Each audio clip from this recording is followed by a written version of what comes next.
ಬೆಂಗಳೂರು ದಕ್ಷಿಣ ವಿಧಾನಸಭಾ ಕ್ಷೇತ್ರದ ಹೆನ್ನಗರ ಗ್ರಾಮ ಪಂಚಾಯಿತಿ ಸಮೀಪದಲ್ಲಿರುವ ಸರ್ಕಾರಿ ಶಾಲೆಯ ಆವರಣದಲ್ಲಿ ಹೆನ್ನಗರ ಗ್ರಾಮ ಪಂಚಾಯಿತಿ ವತಿಯಿಂದ 2024-25ನೇ ಸಾಲಿನ ವಿಶೇಷ ಚೇತನರ ಸಮಗ್ರ ಸಹಭಾಗಿತ್ವ ವಾರ್ಷಿಕ ಕ್ರಿಯಾ ಯೋಜನೆ ಮತ್ತು ಯುವ ಜನರ ವಿಶೇಷ ಗ್ರಾಮ ಸಭೆಯನ್ನು ಆಯೋಜಿಸಲಾಗಿತ್ತು. ಇನ್ನು ಇದೇ ಸಂದರ್ಭದಲ್ಲಿ ಉಚಿತ ಆರೋಗ್ಯ ತಪಾಸಣೆ ಶಿಬಿರವನ್ನು ಏರ್ಪಡಿಸಲಾಗಿತ್ತು. ಇನ್ನು ವಿಶೇಷವಾಗಿ ಗ್ರಾಮ ಸಭೆಯಲ್ಲಿ ವಿಶೇಷ ಚೇತನರಿಗೆ ಮತ್ತು ಯುವ ಜನರಿಗೆ ಸರ್ಕಾರ ಮತ್ತು ಪಂಚಾಯಿತಿ ವತಿಯಿಂದ ದೊರೆಯುವಂತಹ ಸೌಲಭ್ಯಗಳ ಬಗ್ಗೆ ಇಲಾಖೆ ಅಧಿಕಾರಿಗಳು ಸಾರ್ವಜನಿಕರಿಗೆ ತಿಳಿಸಿಕೊಟ್ಟರು.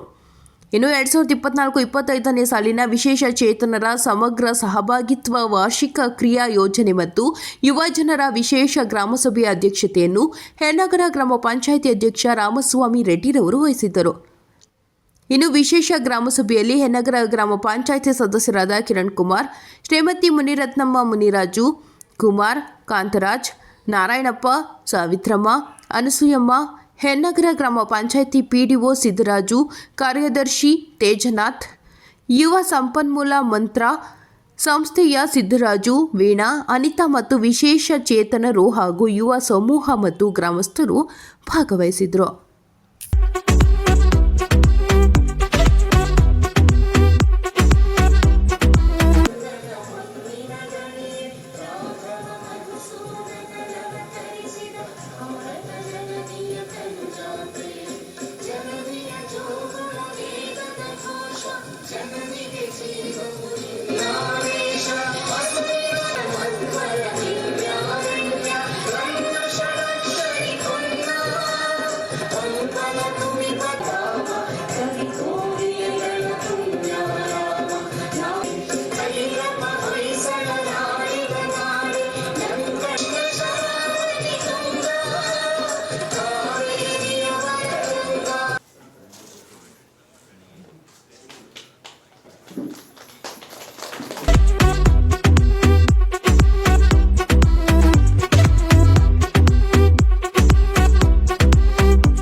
ಪ್ರಕಾರ 21 ಕ್ಯಾಟಗರಿ ಏನಿದೆ ಆ ಒಂದು ಕ್ಯಾಟಗರಿ ಅಂಡರಲ್ಲಿ 62 ಜನ ವಿಶೇಷ ಚೇತನರು ಇದ್ದಾರೆ.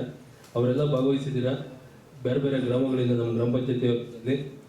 ನಮ್ಮ ಗ್ರಾಮ ಪಂಚಾಯತಿ ವ್ಯಾಪ್ತಿಯಲ್ಲಿ ಈ ವಿಶೇಷ ಚೇತನರಿಗೆ ಸಂಬಂಧಪಟ್ಟಂತೆ ಪಡಿತರ ಸೌಲಭ್ಯ ಯಾರು ಪಡಿತರವನ್ನು ತೆಗೆದುಕೊಂಡು ಹೋಗೋದಕ್ಕಾಗೋದಿಲ್ವಾ ಅಂತಹ ಕುಟುಂಬಗಳಿಗೆ ಪಡಿತರ ಸೌಲಭ್ಯವನ್ನು ನೀಡೋದ್ರ ಬಗ್ಗೆ, ಮತ್ತು ಆಧಾರ್ ಕಾರ್ಡ್ ಯಾರ್ಯಾರು ಮಾಡಿಸ್ಕೊಂಡಿಲ್ಲ ವಿಶೇಷ ಚೇತನರು ಅವರಿಗೆ ಆಧಾರ್ ಕಾರ್ಡ್ ಮಾಡಿಕೊಡೋದ್ರ ಬಗ್ಗೆ, ಮತ್ತು ಸರ್ಕಾರದ ಸೌಲಭ್ಯಗಳನ್ನ ಪಡಿಬೇಕಾದ್ರೆ UDID ಕಾರ್ಡು ಕಡ್ಡಾಯಗೊಳಿಸಿರೋದ್ರಿಂದ ಈ ಒಂದು UDID ಕಾರ್ಡನ್ನು ಇನ್ನು 12 ವಿಶೇಷ ಚೇತನರಿಗೆ ಬಾಕಿ ಇದೆ ನಮ್ಮ ಪಂಚಾಯಿತಿ ವ್ಯಾಪ್ತಿಯಲ್ಲಿ ಕೊಡುವಂಥದ್ದು.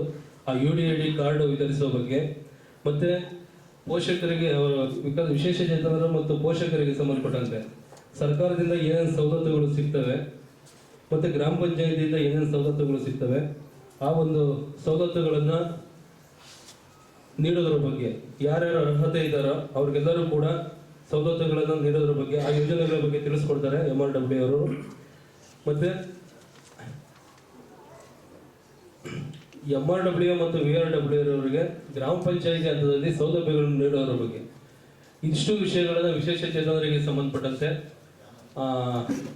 ನೀಡಬೇಕಾಗಿರೋದ್ರಿಂದ, ಮತ್ತು ನಮ್ಮ ಗ್ರಾಮ ಪಂಚಾಯಿತಿ ವ್ಯಾಪ್ತಿಯಲ್ಲಿ ಈಗಾಗಲೇ 2022, 23, 24, 25ನೇ ಸಾಲಿನಲ್ಲಿ ತ್ರಿಚಕ್ರ ವಾಹನಗಳಾಗಲಿ, ಸಮುದಾಯ ಕಾಮಗಾರಿಗಳಾಗಲಿ, ರ್ಯಾಂಪ್ಸ್, ಪ್ರತ್ಯೇಕ ಶೌಚಾಲಯಕ್ಕೆ ಸಂಬಂಧಪಟ್ಟಂತೆ ಇನ್ನೂ ಏನು ಅಗತ್ಯ ಇದೆ, ಯಾವ ಸ್ಕೂಲ್ಗಳಲ್ಲಿ ಮಕ್ಕಳುಗಳಾಗಲಿ, ಶಿಕ್ಷಣ ಪಡೆಯತಕ್ಕಂಥ ಸರ್ಕಾರಿ ಶಾಲೆಯಲ್ಲಿ ಇರತಕ್ಕಂಥ ಮಕ್ಕಳುಗಳು ಯಾರ್ಯಾರು ವಿಶೇಷ ಚೇತನರಿದ್ದಾರೆ ಅವರಿಗೆ ವಿದ್ಯಾರ್ಥಿ ವೇತನ ಆಗಲಿ, ಅವರಿಗೆ ಪ್ರತ್ಯೇಕ ಶೌಚಾಲಯ ಆಗಲಿ, ಅವರಿಗೆ ಸಿಗಬೇಕಾದಂತಹ ಸೌಲಭ್ಯಗಳಾಗಲಿ, ಮತ್ತು ಉನ್ನತ ಶಿಕ್ಷಣ ಪಡೆದ ಇರತಕ್ಕಂಥ ವಿಶೇಷ ಚೇತನರು ಅವರಿಗೆ ಸಿಗಬೇಕಾಗಿರತಕ್ಕಂಥ ಸೌಲಭ್ಯಗಳಾಗಲಿ ಅವುಗಳನ್ನೆಲ್ಲ ಕೂಡ ನೀಡಲು, ಮತ್ತು ಅಗತ್ಯ ಇರೋರು ತಮ್ಮ ಏನು ಸೌಕರ್ಯ ಬೇಕು ಅನ್ನೋದ್ರ ಬಗ್ಗೆ ಕೇಳೋದು.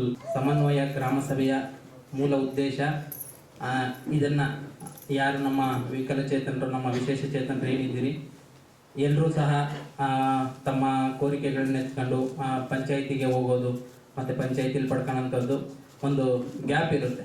ಆ ಗ್ಯಾಪ್ನ ಒಂದು ನಮ್ಮ ಗ್ರಾಮ ಸಭೆ ಅಂತ ಯಾವ ರೀತಿ ಎಲ್ಲ ಗ್ರಾಮಗಳಲ್ಲಿ ಮಾಡಿ ಅವರ ಕಷ್ಟ ಮತ್ತು ಅವರು ಏನು ಬೇಕಾಗಿದೆಯೋ ಬೇಡಿಕೆಗಳನ್ನ ನಮ್ಮ ಪಂಚಾಯಿತಿ ಅವ್ರ ಮನೆ ಬಾಗಿಲಿಗೆ ಹೋಗಿ ಯಾವ ರೀತಿ ಒಂದು ಕೊಡುತ್ತೋ, ಅದೇ ರೀತಿ ನಮ್ಮ ವಿಶೇಷಚೇತನರಿಗೂ ಸಹ ಒಂದು ಗ್ರಾಮ ಸಭೆಯನ್ನು ಆಯೋಜನೆ ಮಾಡಿ ಅವರಿಗೆ ಬೇಕಾಗಿರುವಂಥ ಸೌಲಭ್ಯಗಳನ್ನ ಪಡ್ಕೊಳೋದಕ್ಕೋಸ್ಕರ ಈ ನಮ್ಮ ಗ್ರಾಮ ಸಭೆಯನ್ನು ಆಯೋಜನೆ ಮಾಡಿದ್ದಾರೆ.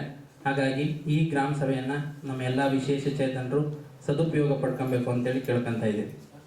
ಅದೇ ರೀತಿ ನಾನು ನಮ್ಮ ಇಲಾಖೆ ವತಿಯಿಂದ ಸಿಗುವಂಥ ಕೆಲವು ಯೋಜನೆಗಳ ಬಗ್ಗೆ ತಮ್ಮೆಲ್ಲರಿಗೂ ತಿಳಿಬಯಸ್ತೀನಿ. ಮೊದಲನೇದಾಗಿ ಈಗಾಗಲೇ ನಮ್ಮ PDO ಸರ್ ಹೇಳಿದಾಗೆ ನಮ್ಮ ಇಲಾಖೆಯಲ್ಲಿ ಯಾವುದೇ ಒಂದು ಸೌಲಭ್ಯ ಪಡ್ಕೊಬೇಕಾದ್ರೂ ಅಥವಾ ನಾವು ವಿಶೇಷಚೇತನರು ಅಂತೇಳಿ ಗುರುತಿಸ್ಕೊಬೇಕಾದ್ರೆ ಮೊದಲನೇದಾಗಿ UDID ಅನ್ನೋಂಥದ್ದು ಅತಿ ಮುಖ್ಯ.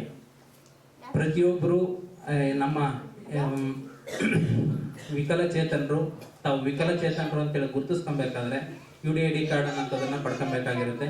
ತಾವು ಯಾವ ವಿಕಲಚೇತನಿಗೆ ಒಳಗೊಂಡಿರ್ತೀರೋ ಅದಕ್ಕೆ ಸಂಬಂಧಿಸಿದಂಥ ನಮ್ಮ ಸರ್ಕಾರಿ ಆಸ್ಪತ್ರೆಗಳಲ್ಲಿ ತಮಗೆ UDID ಕಾರ್ಡ್ನ ಮಾಡಿಕೊಡ್ತಾ ಇರ್ತಾರೆ. ಹಾಗಾಗಿ ಪ್ರತಿಯೊಬ್ಬರು ಸಹ ಈಗಾಗಲೇ ಏನು 62 ಜನಗಳಲ್ಲಿ 50 ಜನದ ಹತ್ರ ಮಾತ್ರ UDID ಇದೆ. ಇನ್ನು ಉಳಿದಂತೆ 12 ಜನ UDID ಕಾರ್ಡ್ ಪಡ್ಕೊಂಡಿರೋದಿಲ್ಲ. ದಯವಿಟ್ಟು ಅವರೆಲ್ಲರೂ ಸಹ UDID ಕಾರ್ಡ್ನ ಒತ್ತನ್ನು ನೀಡಿ ಪಡ್ಕೊಬೇಕಾಗಿರುತ್ತೆ. UDID ಕಾರ್ಡ್ ಸಿಕ್ಕಿದ ತಕ್ಷಣ ನಮಗೆ ಸಿಗೋಂಥ ಮೊದಲನೇ ಸೌಲಭ್ಯ ನಮ್ಮ ಕಂದಾಯ ಇಲಾಖೆ ವತಿಯಿಂದ ಮಾಸಿಕ ಪೋಷಣ ಭತ್ಯೆ ಅಂದರೆ ಪೆನ್ಷನ್ 40ರಿಂದ 75% ಇರೋಂಥವ್ರಿಗೆ ಮಾಸಿಕವಾಗಿ 800 ರೂಪಾಯಿ ಪೆನ್ಷನ್ ಸಿಗ್ತಾ ಇರುತ್ತೆ.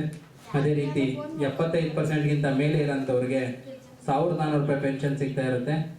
ಅದೇ ರೀತಿ ವಿಶೇಷವಾಗಿ ನಮ್ಮ ಬೌದ್ಧಿಕ ವಿಕಲಚೇತನರು ಅಥವಾ ಏನು ಮಾನಸಿಕ ಅಸ್ವಸ್ಥರು ಅಂತೇನು ಕರಿತೀವಿ, ಅವರಿಗೆ ಮಾಸಿಕವಾಗಿ 2000 ರೂಪಾಯಿ ಪೆನ್ಷನ್ನು ಸಹ ನಮ್ಮ ಇಲಾಖೆ ಕಂದಾಯ ಇಲಾಖೆ ವತಿಯಿಂದ ನೀಡ್ತಿರ್ತಾರೆ.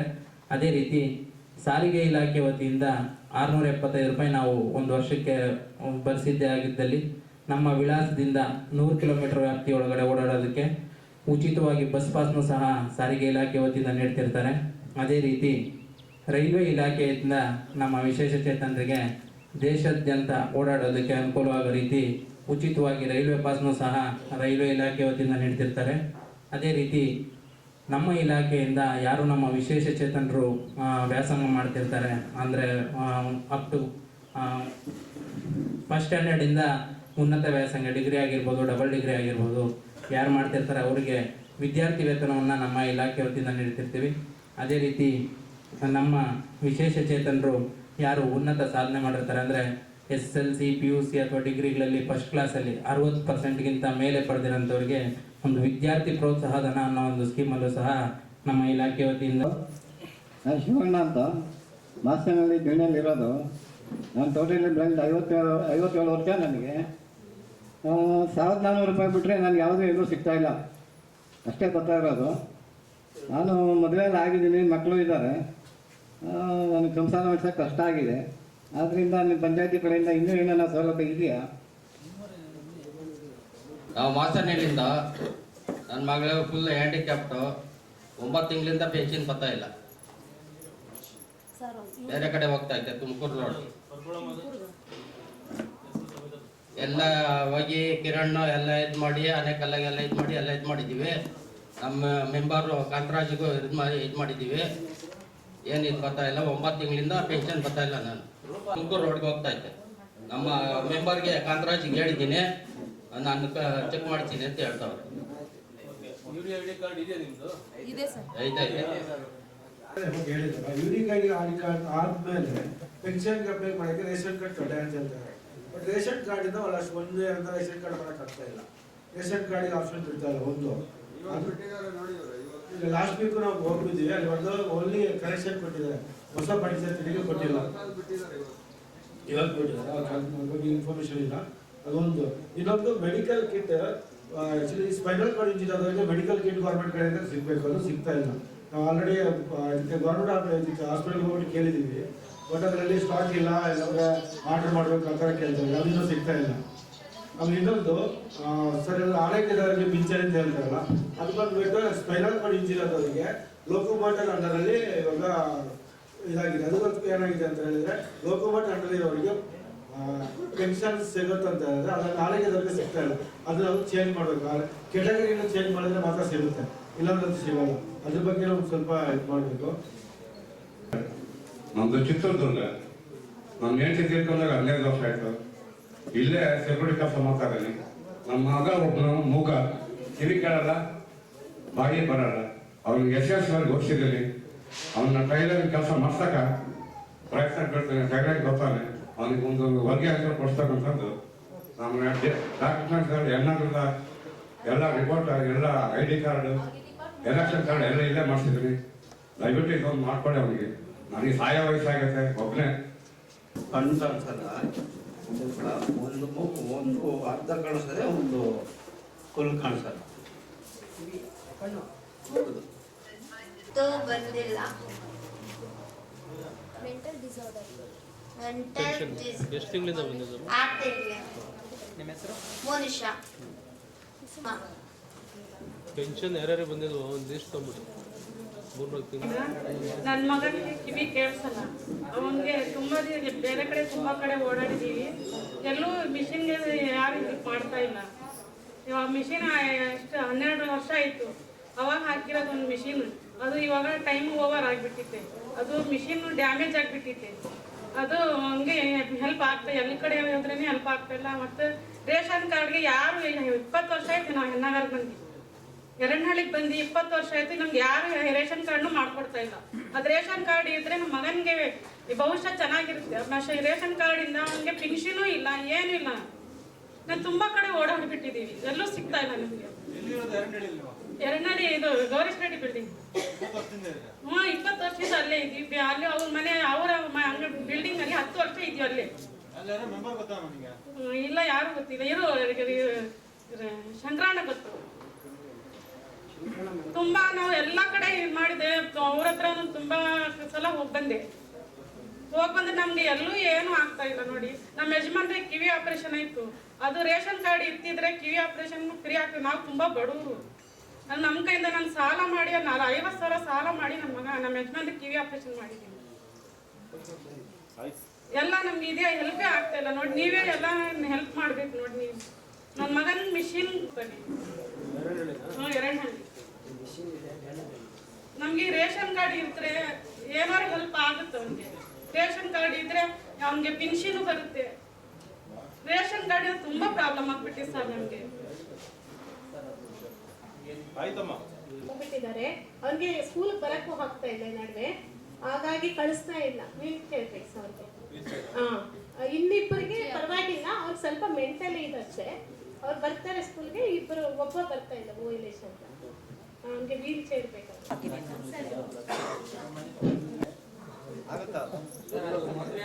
ಸ್ಟಾರ್ಟಿಂಗ್ ವರ್ಷದಲ್ಲಿ ಪ್ರತಿ ಬುಧವಾರ ಮಾಡ್ತಿದ್ದಾರೆ. UDID card Anekal general hospital ನಮ್ಮ ಗ್ರಾಮ ಪಂಚಾಯತ್ನಲ್ಲಿ ಮತ್ತೆ ಸರ್ಕಾರದಿಂದ ತುಂಬಾ ಸೌಲಭ್ಯಗಳಿದ್ದಾವೆ ಯುವಜನರಿಗೆ ಸಂಬಂಧಪಟ್ಟಂತೆ. ಏನು 18 ವರ್ಷದಿಂದ 35 ವರ್ಷದವರೆಗೂ ನಮ್ಮ ಯೂತ್ ಪಾಲಿಸಿ ಇದೆ. 18 ವರ್ಷದಿಂದ 35 ವರ್ಷದವರೆಗೂ ಆ ಏಜ್ ಗ್ರೂಪ್ ಒಳಪಡುವಂಥ ಎಲ್ಲ ಯುವಜನರಿಗೆ ಸರ್ಕಾರದಿಂದ ಕೈಗಾರಿಕಾ ಕ್ಷೇತ್ರದಲ್ಲಿ, ಕೃಷಿ ಕ್ಷೇತ್ರದಲ್ಲಿ ಮತ್ತು ಶೈಕ್ಷಣಿಕ ಕ್ಷೇತ್ರದಲ್ಲಿ ಮಾನಸಿಕವಾಗಿ ಏನಾದ್ರೂ ವ್ಯತ್ಯಾಸ ಆಗೋಂಥ ವಿಷಯಗಳಿಗೂ ಕೂಡ ಆ ಒಂದು ಅಡ್ರೆಸ್ ಮಾಡೋದಕ್ಕೆ ನಮ್ಮಲ್ಲಿ ವ್ಯವಸ್ಥೆ. ಮೊದಲನೇ ಬಾರಿಗೆ ಕರ್ನಾಟಕದಲ್ಲಿ ಯುವಜನ ಗ್ರಾಮ ಸಭೆ ಆಗಬೇಕು ಅಂತ ಸುತ್ತೋಲೆನ 2021ರಲ್ಲಿ ಹೊರಡಿಸಿದೆ ಸುತ್ತೋಲೆನ. ಅದರಲ್ಲಿ ಕರ್ನಾಟಕದಲ್ಲೇ ನಮ್ಮ ಬೆಂಗಳೂರು ನಗರ ಜಿಲ್ಲೆಗೆ ಇದೇ ಮೊದಲ ಯುವಜನರ ಗ್ರಾಮ ಸಭೆ ಅಂತ ನಾವು ಕರಿಬಹುದು. ಸೊ ಅದು ನಮಗೆ ಖುಷಿಯಾದ ವಿಚಾರ. ಅದಕ್ಕೆ ನಾವು ಯಲ್ಲಗರ ಗ್ರಾಮ ಪಂಚಾಯತಿಗೆ ಧನ್ಯವಾದ ಹೇಳಬೇಕು. ಯಾಕಂದ್ರೆ ನಮ್ಮ ಕರ್ನಾಟಕದಲ್ಲಿ ಸುಮಾರು 7 ಕೋಟಿ ಜನಸಂಖ್ಯೆ ಇದೆ. 7 ಕೋಟಿಯಲ್ಲಿ 2,11,00,000 ಯುವ ಸಮುದಾಯವೇ ಇದೆ. 15 ರಿಂದ 29 ವಯೋಮಾನದ ಯುವ ಸಮುದಾಯವಿದೆ. ಸೊ 73ನೇ ಸಂವಿಧಾನ ತಿದ್ದುಪಡಿಯಲ್ಲಿ ಪಂಚಾಯತ್ ರಾಜ್ ಇಲಾಖೆ ಏನು ಸ್ಥಾಪನೆ ಆಯಿತು, ಸೊ ಅಲ್ಲಿ ಹಲವಾರು ವಿವಿಧ ಸಮುದಾಯಗಳು ಮತ್ತೆ ಸ್ಥಳೀಯ ಆಡಳಿತದ ಮೂಲಕ ಎಲ್ಲರ ಸಮಸ್ಯೆಗಳೇನಿದೆ, ಗೊಂದಲಗಳೇನಿದೆ, ಸಮಸ್ಯೆಗಳಿಗೆ ಪರಿಹಾರ ಕಂಡುಕೊಳ್ಳೋ ನಿಟ್ಟಿನಲ್ಲಿ ಗ್ರಾಮ ಪಂಚಾಯಿತಿ ಪಂಚಾಯತ್ ರಾಜ್ ಮೂಲಕ ಸ್ಥಾಪನೆ ಆಯಿತು. ಅದರ ನಿಟ್ಟಿನಲ್ಲಿ ವಿಶೇಷ ಮಹಿಳೆಯರ ಗ್ರಾಮ ಸಭೆಗಳು ನಡೀತಾ ಇದ್ದಾವೆ, ಮಕ್ಕಳ ಗ್ರಾಮ ಸಭೆಗಳು ನಡೀತಾ ಇದ್ದಾವೆ, ಸಾಮಾನ್ಯ ಸಭೆಗಳು ನಡೀತಾ ಇದ್ದಾವೆ, ಮತ್ತೆ ಈಗ ವಿಶೇಷ ವಿಕಲಚೇತನರ ಗ್ರಾಮ ಸಭೆ ನಡೀತಿದೆ. ಅದರೊಟ್ಟಿಗೆ ಯುವಜನರ ಗ್ರಾಮ ಸಭೆಯನ್ನು ನಡಿಬೇಕು, ಯುವಜನರನ್ನು ಮುಖ್ಯವಾಹಿನಿಗೆ ತರಬೇಕು, ಸ್ಥಳೀಯ ಆಡಳಿತದಲ್ಲಿ ಯುವಜನರ ಭಾಗವಹಿಸುವಿಕೆಯನ್ನು ಹೆಚ್ಚಿಸಬೇಕು ಅನ್ನೋ ನಿಟ್ಟಿನಲ್ಲಿ ಸರ್ಕಾರ ಯುವಜನರ ಸಭೆ ಕಡ್ಡಾಯವಾಗಿ ಮಾಡಬೇಕು ಅಂತ ಒಂದು ಸುತ್ತೋಲೆನ ಹೊರಡಿಸಿದೆ. ಸೊ ಆದ್ರೆ ಇಲ್ಲಿ ನಮ್ಗೆ ಖುಷಿಯಾದ ವಿಚಾರ, ವಿಶೇಷ ವಿಕಲಚೇತನರ ಜೊತೆ ಯುವಜನರನ್ನು ಸೇರಿಸಿಕೊಂಡು ಗ್ರಾಮ ಸಭೆ ಮಾಡ್ತಿರೋದು ಮೊದಲೇ ಹೆಜ್ಜೆಯಾಗಿರೋದ್ರಿಂದ ಒಂದು ಖುಷಿಯ ವಿಚಾರ. ಅದು ನಮ್ಮ ಬೆಂಗಳೂರು ನಗರ ಜಿಲ್ಲೆಯಲ್ಲೇ ಇದು ಮೊದಲನೇ ಬಾರಿಗೆ. ಮೊನ್ನೆ ಶಿರಾದಲ್ಲಿ, ತುಮಕೂರಲ್ಲಿ ನಡೆದಿದೆ, ಮತ್ತೆ ಕೊಡಗಲ್ಲಿ ನಡೆದಿದೆ, ಒಂದು 2-3 ಕಡೆ ನಡೀತಾ ಇದೆ. ಇದು ಮೊದಲನೇ ಹೆಜ್ಜೆ ಯುವಜನರ ಭಾಗವಹಿಸುವಿಕೆಗೆ. ನಮ್ಮ ಮನವಿ ಏನಂದ್ರೆ, ಪ್ರತಿ ವರ್ಷ ಇನ್ನು ಮುಂದೆ ಯುವಜನರಿಗೆ ಅಂತಾನೆ ಪ್ರತ್ಯೇಕವಾಗಿ ಗ್ರಾಮ ಸಭೆನ ನಮ್ಮ ಗ್ರಾಮ ಪಂಚಾಯಿತಿ ಮೂಲಕನೇ ನಡೆಸ್ಕೊಟ್ಟು ಮಾದರಿ ಗ್ರಾಮ ಪಂಚಾಯಿತಿಯಾಗಿ ಹೊರಹೊಮ್ಮಬೇಕು. ನೋಡ್ಕೊಂಡು ಕರ್ನಾಟಕದಾದ್ಯಂತ ಬೇರೆ ಬೇರೆ ಕಡೆನೂ ಯುವಜನರಿಗೆ ಒತ್ತು ಕೊಡೋ ಅಂತ ಗ್ರಾಮ ಪಂಚಾಯಿತಿ ನಮ್ಮ ಹೆನ್ನಗರ ಗ್ರಾಮ ಪಂಚಾಯಿತಿ ಆಗ್ಬೇಕು ಅಂತ ನಮ್ಮ ಮನವಿ ಇದೆ. ಹಾಗೆ ಈಗ ನಮ್ಮಲ್ಲಿ ಒಂದು 20-25 ಯುವಜನರು ಭಾಗವಹಿಸಿದ್ದಾರೆ. ಸೊ ಮಾಹಿತಿ ಕೊರತೆ ಇದೆ, ಗ್ರಾಮ ಸಭೆ ಆಗ್ತಿದ್ಯಾ ಇಲ್ವಾ ಹೇಗೆ ಅಂತ. ಸೊ ಮುಂದಿನ ದಿನಗಳಲ್ಲಿ ನಮ್ಮ ಪಂಚಾಯಿತಿ ಹೆಚ್ಚಿನ ಯುವಜನರಿಗೆ ಇದರ ಗ್ರಾಮ ಸಭೆ ಆಗ್ತಿದೆ. ನಮ್ಮ ಸಾಮಾನ್ಯ ಸಭೆಗಳಾದಾಗ ಪಾಂಪ್ಲೆಟ್ ಎಲ್ಲ ಓಡಿಸ್ತಾರೆ, ಮತ್ತೆ ಸಿಬ್ಬಂದಿಗಳು ಮನೆಗೆ ಹೋಗಿ ಪಾಂಪ್ಲೆಟ್ಸ್ ಕೊಡ್ತಾರೆ. ಹಾಗೇನೆ ನಮ್ಮ ಯುವಜನರಿಗೂ ಮಾಹಿತಿ ತಿಳಿಸಿ ಆ ಗ್ರಾಮದ ಮೂಲಕ ಇನ್ನು ಹೆಚ್ಚಿನ ಯುವಜನರು ಸಕ್ರಿಯವಾಗಿ ಭಾಗವಹಿಸಿ ಅವರ ಸಮಸ್ಯೆಗಳೇನಿದೆ, ತೊಂದರೆಗಳೇನಿದೆ, ಕುಂದುಕೊರತೆಗಳೇನಿದೆ ನೇರವಾಗಿ ಜನಪ್ರತಿನಿಧಿಗಳ ಹತ್ರ ಮಾತಾಡಿ ಅವ್ರಿಗೆ ಏನು ಬೇಕು ಬೇಡ ಅನ್ನೋದನ್ನ ವಿಚಾರ ವಿನಿಮಯ ಆದಾಗನೇ ಅಲ್ಲಿ ಪ್ರಜಾಪ್ರಭುತ್ವ ವ್ಯವಸ್ಥೆಯಲ್ಲಿ ಒಂದು ಪ್ರಜಾಪ್ರಭುತ್ವ ವ್ಯವಸ್ಥೆ ಅಂತ ಅನ್ಕೊಳ್ಳೋದು. ಯಾಕಂದ್ರೆ ಹೆಚ್ಚಾಗಿ ವಯಸ್ಕರನ್ನೇ ಯುವಜನರ ಪರವಾಗಿ ಮಾತಾಡ್ತಾರೆ. ಯಾಕಂದ್ರೆ ಒಬ್ರು ನೋವಿದ್ರೆ, ಒಬ್ರಿಗೆ ಪೇಷಂಟ್ ಇದ್ರೆ ಅವ್ರ ನೋವನ್ನ ಡಾಕ್ಟರ್ ಹತ್ರ ಹೇಳ್ಕೋಬೇಕು ಅಂದ್ರೆ ಅವರೇ ನೇರವಾಗಿ ಹೇಳ್ಕೊಂಡ್ರೆ ಅದು ಸೂಕ್ತವಾಗಿರುತ್ತೆ. ಅವ್ರನ್ನ ಪ್ರತಿನಿಧಿಸಿಕೊಂಡು ಬೇರೆಯವರು ಹೇಳಿದ್ರೆ ಅದು ಸೂಕ್ತವಾಗಿರಲ್ಲ ಅಂತ ನಾನು ವ್ಯಕ್ತಪಡಿಸ್ತೀನಿ. ಹಾಗಾಗಿ ಇವತ್ತು ಸಾಕಷ್ಟು ನಮ್ಮ ಯುವಜನರು ಆ ಗ್ರಾಮದ ವತಿಯಿಂದ ಬಂದಿದ್ದಾರೆ, ಅವ್ರ ಪ್ರತಿನಿಧಿಗಳಾಗಿ ಬಂದಿದ್ದಾರೆ. ಒಂದಷ್ಟು ಇದ್ರ ಮುಂಚೆ ನಾವು ಒಂದಷ್ಟು ಚರ್ಚೆ ಮಾಡಿದೀವಿ, ಏನ್ ಸಮಸ್ಯೆಗಳಿದೆ, ಏನು ನಾವು ಪಂಚಾಯತಿ ವ್ಯಾಪ್ತಿಗೆ ಮನವಿ ಕೊಡಬಹುದು ಅಂತ ಎಲ್ಲ ಒಂದಷ್ಟು ವಿಚಾರಗಳನ್ನ ತಂದಿದ್ದಾರೆ. ಅವ್ರು ನಿಮ್ ಜೊತೆಗೆ ಒಂದು 10 ನಿಮಿಷಗಳಲ್ಲಿ ಹಂಚ್ಕೊಂತಾರೆ ಸರ್. ಅವರ ಪ್ರಶ್ನೋತ್ತರಗಳು ಕೆಲವು ಇರ್ತವೆ. ರಾಜಾಪುರದಿಂದ ಬಂದಿದ್ದೀವಿ. ಇವಾಗ ಕಾಂಪಿಟಿವ್ ಎಕ್ಸಾಮ್ ಅಂತ ಹೇಳಿದ್ರೆ ತರಬೇತಿ ಕೊಡ್ತೀನಿ ಅಂತ ಹೇಳಿದ್ರಲ್ವಾ, ಸೊ ಅದೇ ಹಳ್ಳಿಲಿ ಕಾಂಪಿಟಿವ್ ಎಕ್ಸಾಮ್ ತರಬೇತಿ ಕೊಡ್ಬೇಕಂತ ಕೇಳ್ಕೊಂತೀನಿ. ಯಾಕಂತಂದ್ರೆ ಅವ್ರು ಅಲ್ಲಿಂದ ಇಲ್ಲಿಗೆ ಬರಕ್ಕಾಗಲ್ಲ.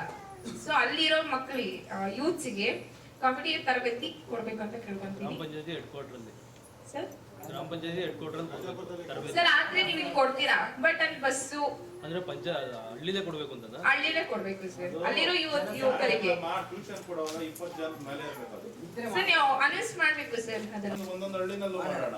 ಅದನ್ನ ಮಾಡ್ಬೇಕನ್ಬಿಟ್ಟೆ ಯಾರು ಮಾಡಿಲ್ಲ. ಪಂಚಾಯತಿ ನಾವು ಮಾಡಿರೋದೇ ಸ್ಪರ್ಧಾತ್ಮಕ ಪರೀಕ್ಷೆಗಳಲ್ಲಿ ಯುವ ಜನತೆ ಪಾಲ್ಗೊಳ್ಬೇಕು ಅಂದ್ಬಿಟ್ಟೆ ಇದನ್ನ ಮಾಡಿರೋದು. ಬೇರೆ ಪಂಚಾಯತಿಗಳು ಮಾಡಿಲ್ಲ. ನಾವು ಮಾಡಿರೋದು ಯಾಕಂದ್ರೆ ಒಂದು ಟ್ಯೂಷನ್ ಮಾಡ್ಬೇಕಂದ್ರೆ ಒಂದು ಮಿನಿಮಮ್ 20 ಜನ ಇರಬೇಕು. ನಿಮ್ಮ ಹಳ್ಳಿನಲ್ಲಿ 20 ಜನ ಮಾಡ್ತಾರೆ ಅಂದ್ರೆ ನಿಮ್ಮ ಹಳ್ಳಿನಲ್ಲೇ ಮಾಡ್ಸೋಣ.